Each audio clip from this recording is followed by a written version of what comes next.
So oligarchs generally find ways to argue that the mass of people are inferior, that their lives are not worth living, and indeed that they're closer to animals than they are to the elite. So whenever you have an oligarchical elite, they're always going to try to portray the masses as ignorant beasts, inferior, or whatever else it is. And that's what we see. This is very strong in the Anglo-American world. The U.S.-British tradition is not that of a dictator. Stalin, Hitler, this you generally don't find. It's also not so much in the notion of mob rule and demagoguery of that sort, although occasionally it is. Generally what you have in terms of real power is an oligarchy. So this oligarchy is inherited from Venice, from the Venetian Republic of the Middle Ages, and it's transferred into Britain between 1500 and 1600 or so in the form of the Whig Party, the top aristocratic party which rules Britain from the early 1600s really until about 1832 and the Reform Bill. So it's an oligarchical system. The US and the British are a polycentric oligarchy where you can't say the Bilderberger runs it or the Trilateral or the CFR or Bohemian Grove or whatever it is. All of those are power centers that jostle each other and coexist. But what they amount to is an oligarchy. If you have a tyrant, you can convince the tyrant to change policy. It can be done. But to change an oligarchy, as Plato points out, is harder because you've got to convince so many different ones, and as soon as you convince some of them, you've deconvinced others because those are the enemies and they hate the ones that you've convinced. So that's the problem that we face in the Anglo-American world. The Club of Rome is a group of old fascists, for want of a better word. Aurelio Peccei was the most prominent guy. He had been a fascist for Mussolini in the Balkans during World War II, done all manner of crimes there. And then we have his associate, Alexander King, who admitted that embarrassing thing, that the purpose of this was to express the genocide of the Third World. In other words, that it was designed to make sure that there would be no Third World development, that therefore the black and brown people of the world would not become numerous. So the Club of Rome is already the beginning of a genocidal mentality in which Holdren and Cass Sunstein and other people in the Obama regime participate. Naturally, as this becomes more extreme, as the breakdown crisis gets worse, and it is getting worse, as the depression deepens, you get into the definitions of useless eaters, lives not worthy of being lived, non-productive culls, they're called sometimes, surplus population, as Scrooge said, following Bentham and Malthus. And how many are there of such people? As the depression gets worse, it gets to be more and more of the population that are useless eaters and non-productive culls. So the problem that we face is the ideology has deteriorated.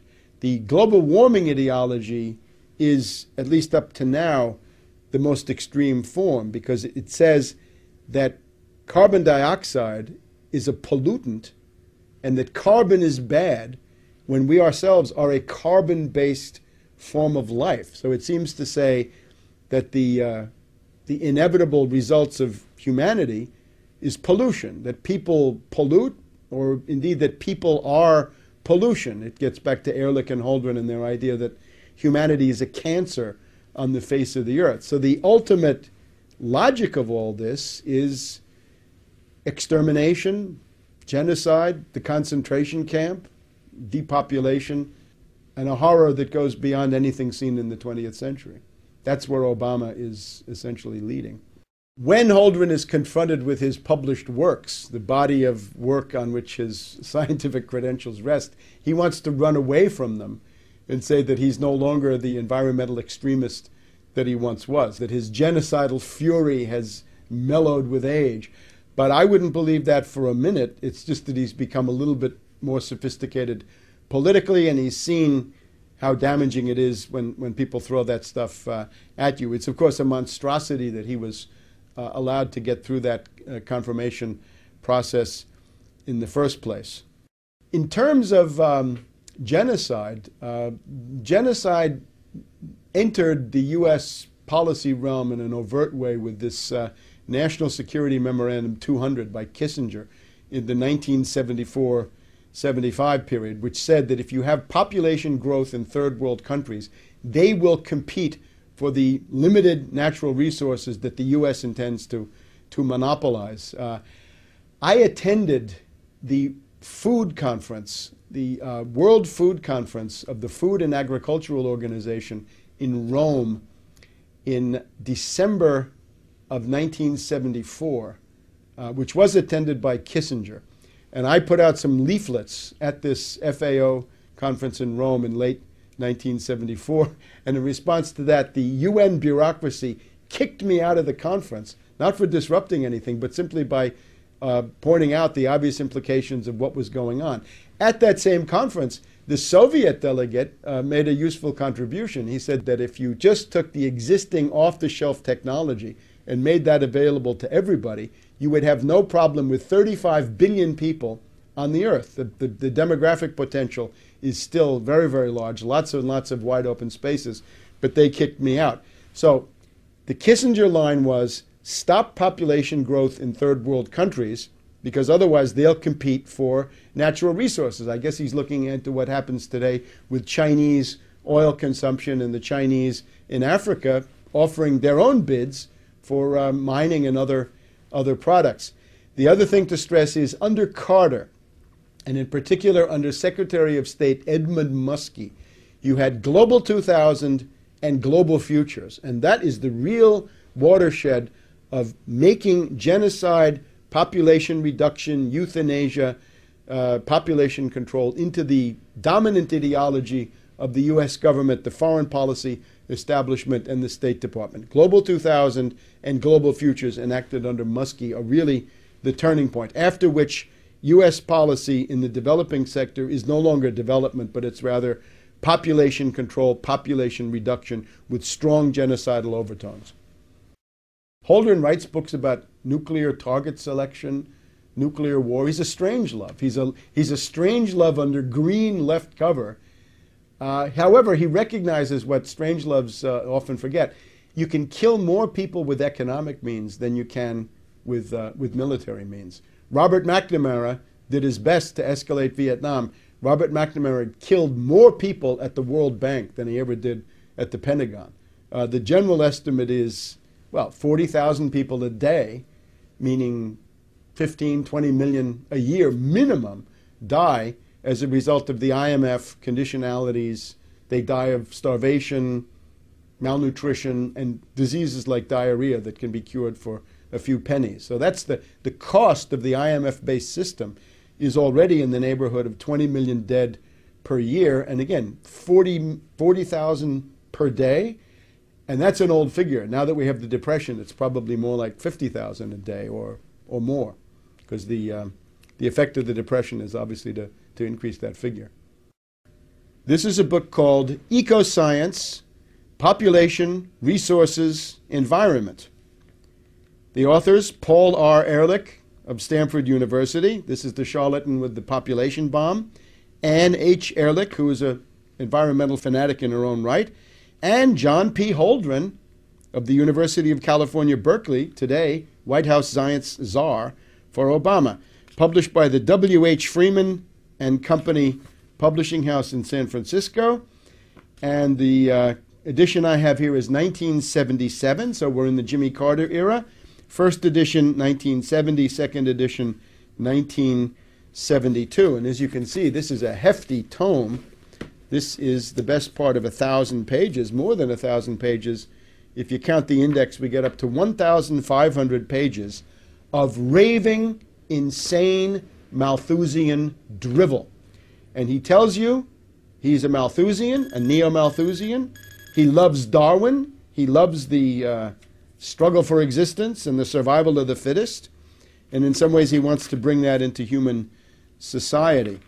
Now, the heart of the book, I think, for political purposes, has to do with the measures that Holdren proposes to implement as a means of slowing stopping and reversing population growth. The heart of the book, I think, starts on page 783. Population control direct measures. You've got to convince people of the necessity of reducing population. For example, one thing he quotes approvingly, a case in point was the sudden imposition in 1976 of compulsory sterilization in some states in India and for government employees in Delhi, following 2 decades of discouraging results from voluntary family planning. So let's make it involuntary, compulsory, obligatory, and we're going to come in with compulsory sterilization. Let's jump ahead to the involuntary controls. In the 1960s, it was proposed to vasectomize all fathers of 3 or more children in India. India entertained the policy of compulsory sterilization, and if they had really done it, then they would have been better off, as Holdren says. A program of sterilizing women after their 2nd or 3rd child, despite the fact that this is harder to do than a vasectomy, might be easier to implement than sterilizing men. Other than that, Holdren is interested, and again on page 787, the development of a long-term sterilizing capsule that could be implanted under the skin and removed when pregnancy is desired. Well, this is Norplant, and that's been implanted in victim populations in U.S. inner cities now for a couple of decades. One of the problems is, how do you get it out? The government puts it in, but who's going to help you to take it out? That's a little bit harder. Another proposal that Holdren is interested in, he quotes the economist Kevin Boulding, British I'm pretty sure. Boulding proposed to issue to each woman at maturity a marketable license that would entitle her to have a fixed number of children. And of course, again, if Goldman Sachs gets into the market, then that could be priced out of reach of poor people. He quotes social scientists who have looked into the effects of a marketable license for birth. A very interesting chart on page 788. Baby licenses. We're told that you can have a monthly subsidy if you have no more than 2 children. You can have a monthly tax on people with more than 2 children to discourage that. A one-time lump sum tax on excess babies over 2. So if you're over 2 children, that's excess. And quotas for families. So again, the basic idea is some measures designed to persuade, and then the hardcore, hardline measures, compulsory sterilization, compulsory abortion, and it's also a good idea to take children away from mothers if they're teenagers, unmarried, and otherwise not suitable. Now, he wants to impose this not just domestically in the U.S., but even more. He wants to have family planning measures. Here on page 789, he wants to have family planning measures in the less developed countries. High priority should be given to stimulating attitude changes and counteracting the effects of pro-natalist traditions. You may remember President de Gaulle of France talked about 100 million Frenchmen as a national goal. Obviously, for Holdren, this is impossible. What are the problems with this? Well, one problem is human rights, page 793. Some people have this idea that there's a fundamental human right for each person responsibly to determine the size of his or her own family. Holdren doesn't like that one. Could this be done in the U.S.? Well, we have the Constitution. Holdren laments, and now we're on page 837. To date, there has been no serious attempt in Western countries, Europe, U.S., Japan, to use laws to control excessive population growth, although there exists ample authority under which population growth could be regulated.